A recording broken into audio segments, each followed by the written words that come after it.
Let's get this merch. Subscribe to the PDH Network. Alright, y'all see what we got going on here today. Well, check this out, man. It looked like the feds got a hunch that allegedly one of them guys that's affiliated with CMG, they just sent Str8 Dropp to infiltrate Paper Route just to watch Young Dolph moves. That's why at the beginning, a lot of folks thought that Young Dolph being set up was done on the inside. Meaning, a lot of folks thought that either Mia J, Young Dolph brother, or one of the Paper Route artists had their hands in setting up Young Dolph at the cookie shop. But again, like I stated to you guys before, everybody I just mentioned, they had too much love for Young Dolph in order to do something like that to him. What they looked like trying to take out Paper Route Frank, well, he done changed all their lives for the good. So that would just be bogus of them to do something like that, knowing how much Young Dolph supported them. And the reason why a lot of people thought it was done on the inside, because only a few people knew of Young Dolph's location and spoke to him that day. But come to find out, one of Key Glock homeboys, Str8 Dropp, used him to get to his cousin Young Dolph. But the question is, who sent Str8 Dropp to infiltrate Paper Route? Who has an issue with Young Dolph and a motive to take him out? Most importantly, who has the money and the resources, plus the people in position to plan this play on Paper Route Frank? What I come to find out, all the arrows are turning towards Yo Gotti brother Big Jook, and let me explain why. Now, word is, Str8 Dropp uncle go way back with Big Jook, and I'm talking about they've been running the streets with one another ever since they was youngest. But Str8 Dropp uncle informed him that Big Jook had a job for him, and was gonna pay him a big bag if he could beat Big Jook's eyes and watch Young Dolph moves on the inside. Again, meaning Big Jook wanted Str8 Dropp to beat his eyes and watch Young Dolph moves on a day-by-day basis. And that could be who Young Dolph talked to and the places that he go to. And Young Dolph ops paid attention when Raven had him promote the cookie shop. But see, at first, Str8 Dropp, he didn't think it was a good idea, with him being close friends with Key Glock and all. Because Str8 Dropp, he seen in real time how dedicated Key Glock was to becoming a Paper Route artist. Until Str8 Dropp uncle informed him how much money Big Jook was willing to pay him if he could make that happen. And we can all see from the pic in the thumbnail the choice that Str8 Dropp made. We can see that Str8 Dropp, he took the bait and was paid to infiltrate Paper Route. And he was also the same person that hopped out the white Benz and started spraying shells at the cookie shop, allegedly hitting Young Dolph. Even though they trying to make it seem like the shells that came from Str8 Dropp burner was the ones that got to Young Dolph, when we all know that Govin came around through the back door, well, Maurice let him in that so that he could have a clear shot on Young Dolph. Man, we've been trying to tell y'all that the Alphabet Boys, they investigating everybody that's affiliated with Yo Gotti CMG and Black Youngsters Heavy Camp. Because the feds, they feel like in time, one of these guys, they gonna spill the beans and reveal who actually paid that bag to have Young Dolph removed. See, right now, the feds trying to understand what motive this Str8 Dropp or Cornelius Smith have that they would want to remove Young Dolph. They want to know, what did Young Dolph do to Str8 Dropp or Cornelius Smith personally, that they felt like the only result left was to delete Young Dolph. The feds also understand, if they don't have a motive on why they would want to send shells at Young Dolph, then that only means that they were sent from someone with status in Memphis who had a vendetta against Young Dolph.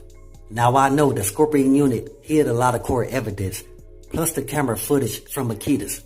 But all the feds gotta do is look at the history of attempts made on Young Dolph before his ops finally took him out on November the 17th, 2021.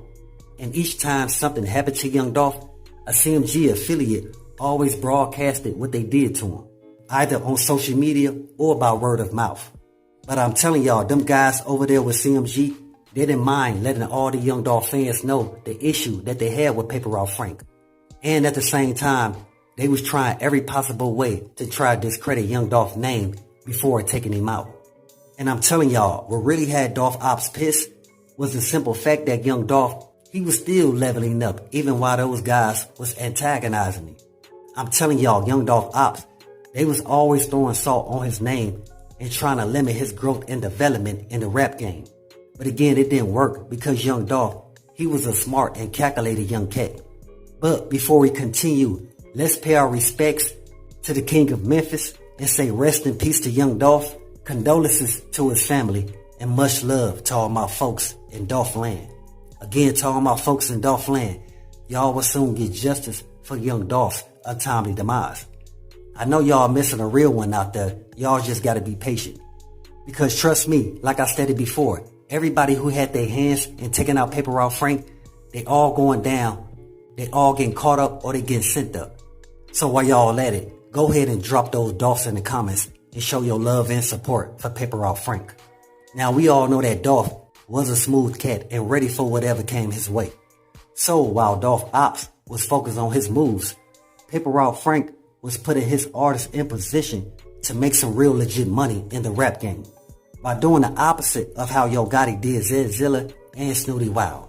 Because Dolph seen in real time how Yo Gotti did those guys when he used to open up shows for Yo Gotti.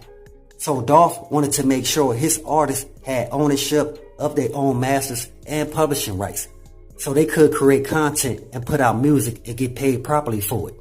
Understand young Dolph, he gave his artists free range to grow and develop so they know what it takes to become a real businessman. I mean, just look at Key Glock and Grove Hero. There are literally examples of all the knowledge young Dolph gave them to become responsible men. And young Dolph taught them, as a man, you get respect by taking care of your responsibilities. That's why Dolph always promoted, if you in my camp and you're not taking care of your seeds, then you don't need to be around me no more. Because that's not what real men do. But the more I zoom in on this whole young Dolph case, I come to understand young Dolph, he wasn't just sent up for going at Yo Gotti and talking about how he smashed Yo Gotti BM. But when you find out your BM getting piped down by one of your ops, it definitely hit different. Again, understand young Dolph being sent up was nothing but a chess move on behalf of Yo Gotti and Big Jook.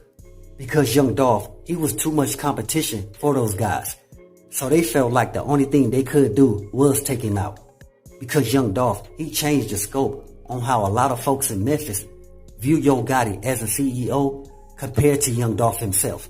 And I'm telling y'all, there's a lot of youngsters that's out of Memphis, they respect young Dolph more than they do Yo Gotti. Because they can see in real time how young Dolph supported his paper route artists and gave them game on how to move in the rap industry. I'm talking about literally turn their lives around, where they're in a position to financially support themselves and their family.